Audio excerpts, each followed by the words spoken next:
Hello and welcome into our series L&D Explained. In the previous episode, we had a discussion on how to design learning objectives and how to make sure that they are measurable to reflect on the achievement of our learning outcome, and how to use the Bloom's taxonomy in order to design learning objectives that would fit those criteria. In this episode, we will go through the other aspects of the design phase of the ADDIE approach.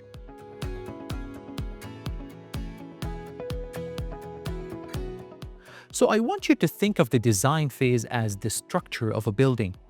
Where you want to build a building, you start by measuring the space, designing the height, the look of the building, the rooms, while the development phase of the ADDIE approach resembles the actual interiors and materials used to design the structure. When you think about the design phase from this perspective, you will be able to differentiate between the concept of design and development. Now that we have our learning objectives, we will need to identify some other elements of the learning structure.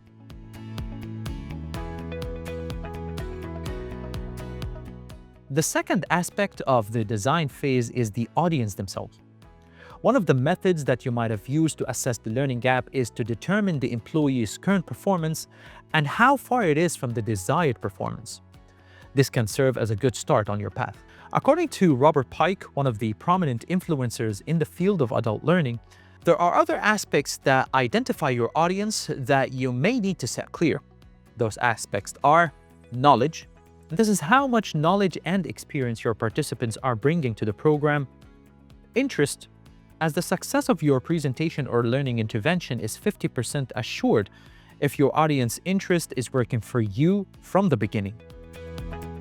Language, as you need to make sure that you understand the level of linguistic sophistication of your participants. Influence, which is what kind of influence does each participant have back in their workplace, in terms of hierarchical position, decision-making capabilities, and so on. One last metric that you may need to identify is your audience learning style. Now, this is a bit of a controversial topic because it faces a lot of criticism, as it relies on variables that could make it less effective or more effective. But to mitigate those controversies, we will only take what is beneficial from the learning style theories and apply it to our learning plan without being affected by the negative impact. But first, let's understand what a learning style is. A learning style refers to the different ways in which individuals prefer to process, understand, and retain information. These preferences are thought to influence how effective certain instructional methods are for different learners. There are several theories that try to categorize the learning styles, like the VARK model, which categorizes learners into visuals, which is learning through seeing, such as diagrams and charts; auditory, which is about learning through listening to lectures and discussions; reading or writing, which is about learning through reading text or writing notes; kinesthetic or tactile, which is about learning through hands-on activities and movement;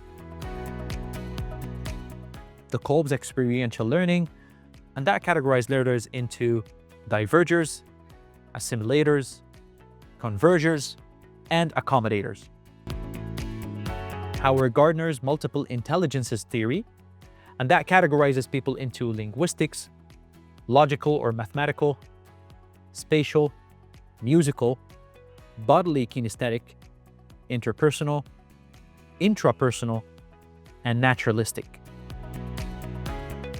Honey and Mufford's learning style, and that categorizes learners into activists, people who learn by doing and are open to new experiences; reflectors, those individuals learn by observation and thinking about what happened; theorists, and those people prefer to understand theories and concepts behind actions; pragmatists, and those people like to experiment with new ideas and apply them in practice.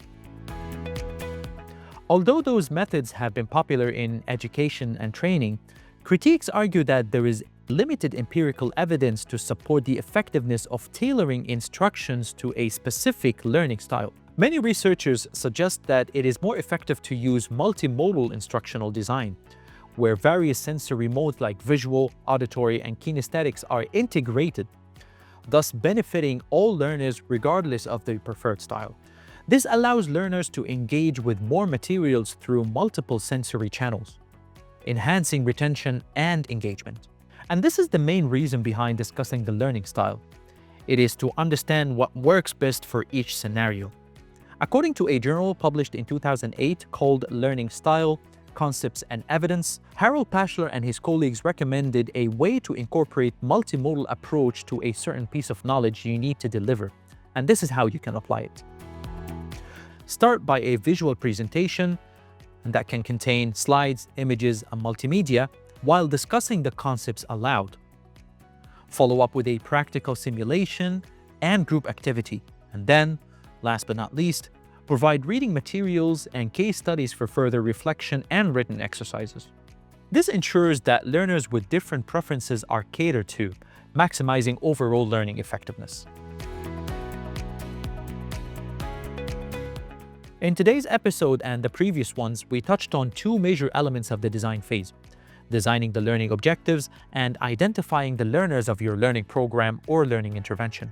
In the next episode, we will be discussing other elements related to designing the learning program in terms of duration, segmentation, technology, the learning medium, or the way that you're going to be delivering the program. So stay tuned and thank you for watching, and I'll see you in the next episode.